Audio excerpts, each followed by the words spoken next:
You Gen Xers and all you Gen X adjacent types. Today, I know it's been a little bit since I was last with you guys. I think 2 weeks ago. And that's because 2 weeks ago, I graduated with my master's degree. And I figured that was a week to kind of celebrate that more than do anything else. So that's what I did. And last week was interesting because I live in South Louisiana, and it is very rare. Actually, in 53 years, I have never seen 8 inches of snow dumped on us. But it happened. What are you going to do? And it just happened that, we don't know how to deal with snow, and so they canceled school for the entire week. So my kids were home, and it threw off my entire schedule and all that stuff. What's interesting is here we are a week later. It is Wednesday, January 29th, and we are wearing shorts outside again. Go figure. Louisiana for you.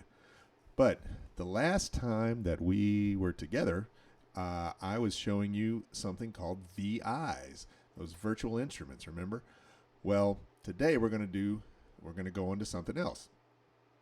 Today we're going to talk about the things that you do to take a raw audio track or MIDI track or whatever it is and make it sound like it's supposed to be on a record. It's supposed to be played on Spotify. It's supposed to be commercial. And the way we do that is with something called plugins, unless you have outboard hardware gear that you can use instead. Me, I actually do everything in the box, meaning I only use plugins that are in my that are located within my DAW. I don't have any external compressors or anything like that. Which is fine, and it works for me for now. Maybe one of these days I'll change that, but for right now, this is what we got.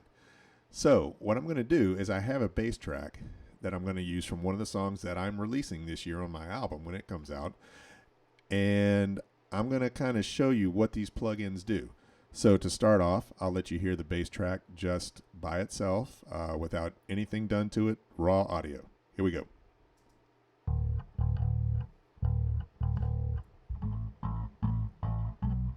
So you can hear it sounds like a bass guitar, and that's fine, but nothing special about it.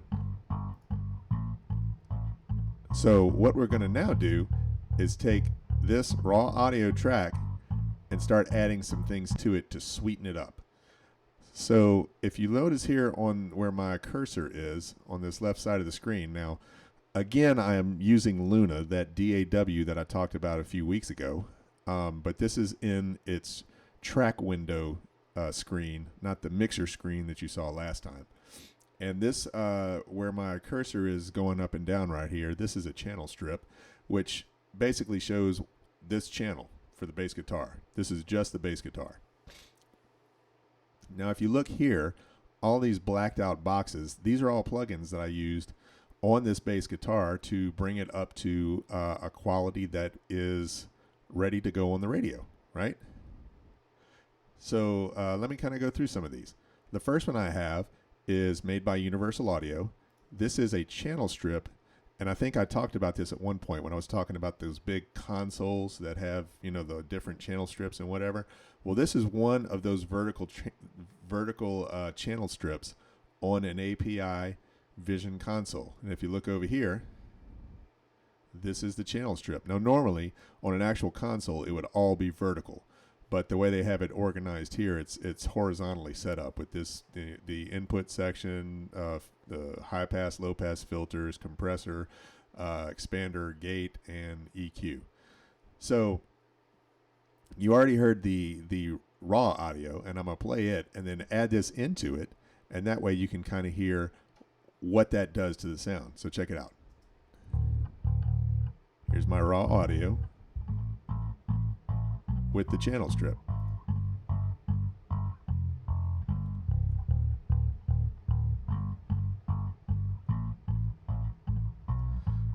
So with what I did, this brought out some key frequencies and also added in a little bit of compression to kind of balance out the sound a little bit.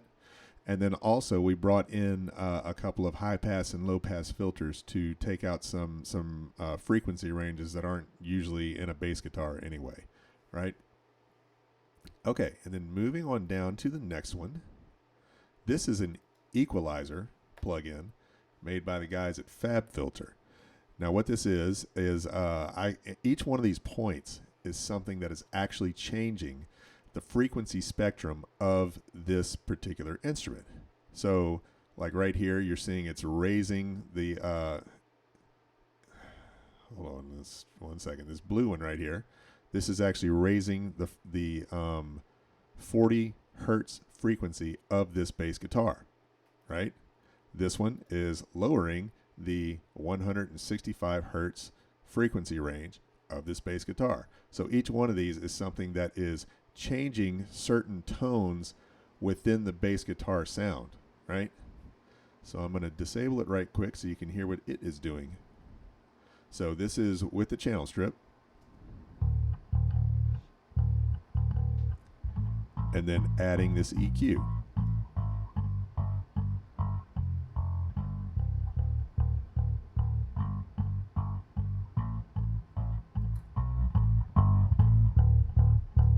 And so you can hear it's adding some extra frequencies in without and accentuating a couple of things, right? Okay, so the next thing I got in the chain is a compressor. This one is made by Universal Audio. It's a plugin made by Universal Audio that is actually emulating one of those hardware compressors, like what I was talking about before, where you could have hardware outboard gear. This is an emulation of one of those actual outboard gear units. It's called a distressor made by Empirical Labs. This is a high impact compressor that you can use. It works really well, especially on like kick drums and bass guitar. What this does is it kind of takes the notes. It takes the sounds that are above a certain volume threshold and brings those sounds down by a certain amount so that it kind of levels it off. Now there's still going to be some dynamics in there, but it makes it sound a little more even, so it's easier to mix within the track. And on bass guitars, there's not going to be a whole lot of dynamic range, but there is going to be some. So check this out. Before.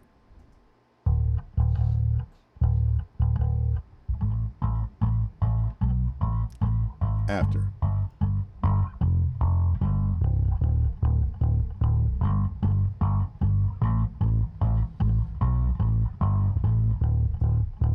So as you can hear, with this added, what it does is it allows you to actually increase the volume of the bass guitar without it getting too loud for the track. So that's a good thing for a compressor to do. All right, the next thing I have is something called a multi-band compressor. Now I just showed, and this is made by FabFilter, the same guys that made that EQ that I just showed you.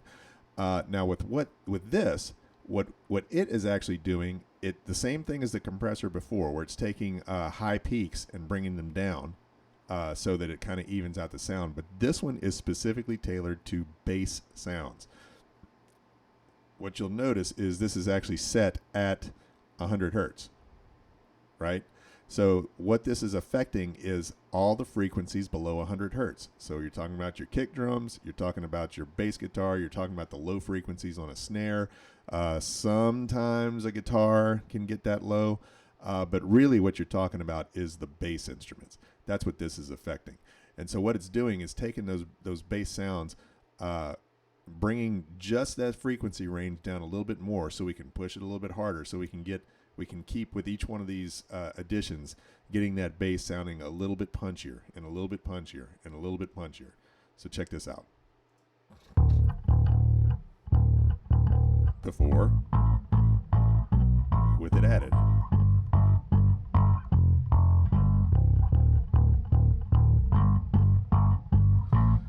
So as you can hear, the bass guitar is starting to get punchier and punchier the more we start adding these effects in. And different ones add different character to the sound in a way that I like. So that's why I'm using them this way. Now the next one I have is something made by a guy named Streaky, who is actually a mix and mastering engineer out of Britain, I think. And what he did is he took a lot of his typical EQ curves that he likes to use and pretty much applied them into one plugin called Tight Arse to basically tighten up the bass sound. So when you add this, it really focuses the bass sound so that it can project even better. So check this out.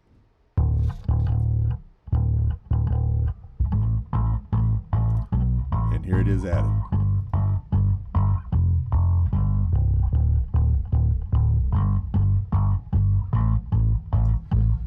So you can hear that really tightens the bass sound up so that it's really starting to punch.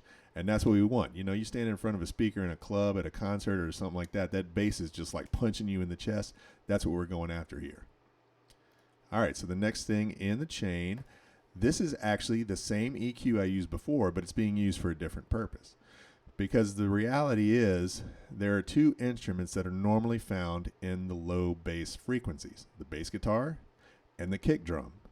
The problem is that with those two instruments trying to occupy the same frequency space, it usually makes it to where one will mask the other. So what this is doing is it's actually lowering the frequency, right, in this case, right at 56.996 hertz, as you can see right here, which is the frequency of the kick drum that I'm using. So whenever the kick drum gets hit, because the kick drum sound is just, you know, one hit immediate, there's a little bit of ring, but that's it.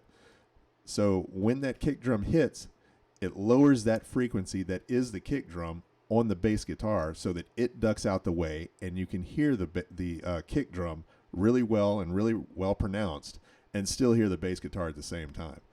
And you're probably not going to hear a big difference here because I don't have the kick drum turned on, but let's see.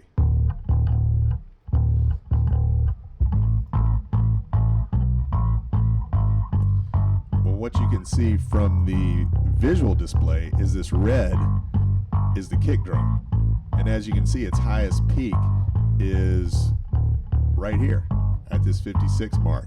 So that's why that one's lowered. And the next harmonic up from it is 185.59, where I'm lowering it too. So again, the kick drum can still come through without the bass guitar masking it, or vice versa. So next, I have another compressor. And the reason why I stack compressors like this is because each one is taking off a little bit more and a little bit more. Rather than me just using one compressor to do all the work, what will tend to happen when you're doing that, either one of two things. Either it'll overload the compressor to where it really makes it start sounding bad, or you have to use so much of that compressor that it over compresses the signal and just makes it sound weird. So with each one taking a little bit more off and a little bit more of those high volume peaks off and a little bit more, it gets a more even natural sound, and it allows me to get it punchier, you know, which again is the goal here. So check it out before.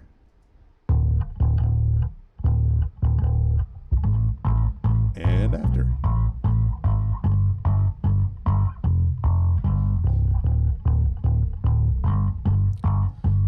So as you can hear, with each one of these levels, it's getting punchier and punchier. And this is about the point where it's going to hit the way I want it to. But I got one more thing that I want to add to it. Because the reality is, a lot of times we're listening to music on things like this, like a phone, like a laptop, something with a little small speaker that doesn't have bass in it, right? Because to translate bass, you need a subwoofer or a big speaker, a much bigger speaker than this thing's got in it. But you still want your listener to be able to hear the bass guitar and the bass guitar part. The way you do that is by adding something called saturation, which saturation is just a fancy word for distortion. But what it does is it brings out the upper harmonics of the bass guitar. Because yes, whenever you hear a bass, you're hearing those low frequencies, and that's really what you're paying attention to. But that's not all that there is. There's also harmonics that are above those low frequencies that are part of that bass guitar tone as well. And what our brain tells us when we listen to music on a phone and we can hear the bass guitar, we think we're hearing the bass, but what we're actually hearing is those upper harmonics of the bass guitar, right?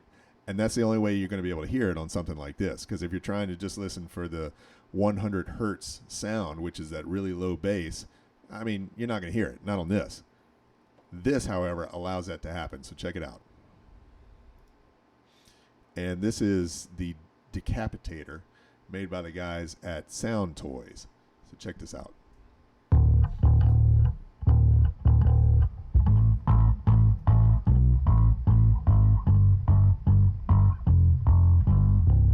Out, bypassed, back in, bypassed.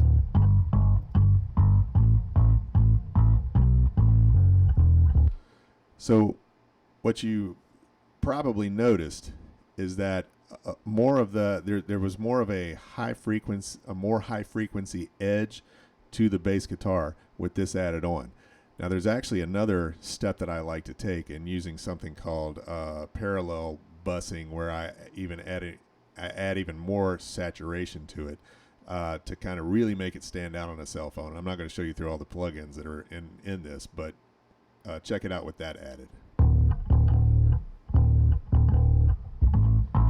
See, that really brings out those upper frequency ranges, so that, again, you listen to it on your phone, just playing it for somebody so they can check out the song for the first time, they'll be able to know the bass guitar is there. So those are the plugins that I'm using for this bass guitar track to make it sound like I need it to sound, so that whenever you hear it, you think, oh yeah, this song belongs on Spotify. So another question that you may have asked, or maybe not asked, but I'm going to go ahead and bring it up anyway, is can you use these effects when you're actually recording these individual audio tracks? Like, could I have used some on this bass guitar while I was recording it? And the answer is yes. And I'm going to show you that on this vocal track, the one I'm using right now, as a matter of fact. So I have some that are kind of queued up, but they're all turned off right now. So the first one that I have, this is the preamp that comes in that channel strip that I showed you that was part of the API Vision console. Well, this is the preamp that goes along with that. So you can actually use the preamp section of the API Vision console on your, in this case, microphone, to add that API sound character to your recorded sound. And that will be on the audio track when you record it. So if I add this in, check it out. Now, it just got a little bit lower, or the volume just got a little bit lower, but that's intentional because you don't want to overload this circuit. And so this allows me to add that little bit of color that wasn't there before. So if I take it out, you can hear me now. And this has got that API console color to it. And in addition, something that I like to use is this. This is another outboard hardware gear made by the guys at Avalon, the VT737SP. This is another channel strip, kind of like that API Vision channel strip, but this one's all in one outboard gear unit. As you can see, you can have your input, whether line or mics.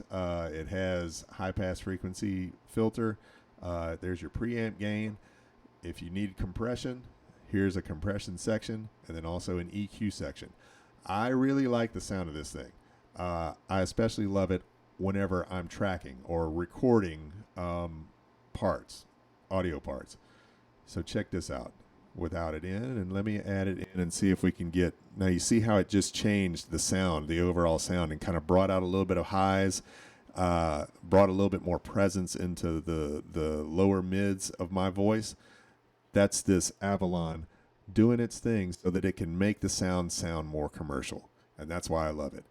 And one more that I'll throw in for you. I don't typically record these on the printed track. I usually add this after the fact, but just as an experiment, this is a plate reverb. This is the EMT 140. This is one of the highly sought after plate reverbs, but it's next to impossible to have in a studio these days. It's definitely a home studio because you need almost a closet just to house the plate. The plate is so big that they actually use to make this reverb sound. But again, the guys at Universal Audio, because they know how to do some kind of magic, were able to take that sound from this vintage EMT 140 plate reverb and add it into this plugin. So check it out when I add this into the signal chain. Now, all of a sudden, I sound like I have a plate reverb behind me rather than just my dry vocals like is right now. So, well, let me take that off. So as you can see, these are the little tools that we use and tricks of the trade that we use whenever we're trying to mix things down. These the plugins, recording the parts are great. Using the VIs are great. Having a good DAW is great, but it's these plugins that really make things happen so that we can take raw audio files and turn them into something that sounds like it's supposed to be on Spotify. That sounds like it's supposed to be on a vinyl record. That sounds like, oh yeah, I just heard that concert. It was just like the concert. This is how we actually take that magic and put it into something to where you can listen to it on your AirPods, in your car, or wherever else it is that you listen to music. So that's a little our little walk through the world of plugins, at least my world of plugins. So this is the last one of the studio tour videos that I'm going to be doing, because we're starting to go into promotion mode. This year is the year I'm releasing my first album. I have 4 singles that are going to be dropping starting in April, and then an actual album that's going to be dropping on the 4th of July this year on Independence Day. And so I'm starting to go into promotion mode. I've got some photo shoot photos that are going to be coming out. You're going to see a lot of things coming across on Instagram, Facebook, my newsletter if you're getting it. So that's going to be promoting that. That's going to be promoting the album coming out. So be on the lookout for those. Make sure you're getting my newsletter, and make sure you are ready for that album to drop and to start listening to it. And I appreciate you guys sticking with me today, and peace.